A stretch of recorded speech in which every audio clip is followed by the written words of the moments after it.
প্রিয় দেশবাসী, 2024 সালের 3 অগস্ট আমরা এক দফার ঘোষণার মধ্য দিয়ে ফেসিবাদের পতন আমরা ঘটাতে পেরেছি। কিন্তু আমাদের প্রত্যাশিত নতুন রাষ্ট্র গঠন অর্থাৎ নতুন বন্দোবস্তের যেই আকাঙ্ক্ষা, যেই প্রতিশ্রুতি আমরা বাংলাদেশকে দিয়েছিলাম, জনগণকে দিয়েছিলাম, সেটির যাত্রা এখনো পর্যন্ত সম্পন্ন হয়নি। সেটির লড়াই এখনো পর্যন্ত আমরা করে যাচ্ছি। আমরা বিগত জুলাই মাসে বাংলাদেশের 64টি জেলায় গিয়েছি। আমরা আমাদের দেশ গড়তে জুলাই পদযাত্রা করেছি। বিচার, সংস্কার এবং নতুন সংবিধান এই লক্ষ্যকে সামনে রেখে নতুন করে রাষ্ট্র পুনর্গঠনের জন্য আমরা জনগণের কাছে গিয়েছি।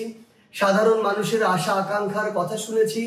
মাঠ পর্যায়ে দাঁড়ে দাঁড়ে গিয়ে মানুষ কি চায়, এই বাংলাদেশকে কিভাবে দেখতে চায়, তাদের সেই কথাগুলো শুনেছি। এবং এই অভ্যুত্থানের সময় আমরা এই বাংলাদেশকে নিয়ে যে স্বপ্নগুলো দেখেছিলাম, আমাদের যে আকাঙ্ক্ষাগুলো, সেই আকাঙ্ক্ষাগুলো তাদের কাছে তুলে ধরেছি। এবং এই যে সামগ্রিকভাবে বাংলাদেশের প্রত্যেকটি জায়গায়, জেলায় গিয়ে মানুষের যে চাওয়া পাওয়া আকাঙ্ক্ষা, সেগুলোকে ধারণ করেই আমরা আগামী দিনের আমাদের যে ইশতেহার, সেই আমাদের এনসিপির ইশতেহার সাজিয়েছি। প্রিয় দেশবাসী, জুলাই গণ অভ্যুত্থানের 1 বছর পূর্তির দ্বার প্রান্তে আমরা নতুন বাংলাদেশের আকাঙ্ক্ষা নিয়ে কাজ করছি। আমাদের কাছে জুলাই কোনো সমাপ্তি ছিল না, জুলাই ছিল শুরু, একটি সম্ভাবনার শুরু, আকাঙ্ক্ষার শুরু।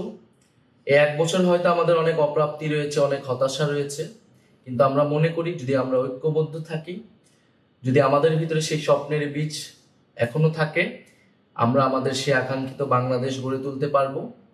আমাদের গত 1 বছরের অভিজ্ঞতা, 1 বছরের সীমাবদ্ধতা সবকিছু মিলিয়ে আমরা সামনের দিনের পথ চলতে চাই। আমরা দেশ গড়তে জুলাই পদযাত্রায় আমাদের যে অভিজ্ঞতা, মানুষের যে আকাঙ্ক্ষা, আমরা সবকিছু মিলিয়ে আগামীর যে নতুন বাংলাদেশ, সেই নতুন বাংলাদেশের ইস্তিহার পাঠ করতে চাই। জাতীয় নাগরিক পার্টির পক্ষ থেকে, গণ অভ্যুত্থানের নেতৃবৃন্দের পক্ষ থেকে আমাদের আগামীর বাংলাদেশ, আগামীর রাষ্ট্রকল্পটি আমরা ঘোষণা করতে চাই।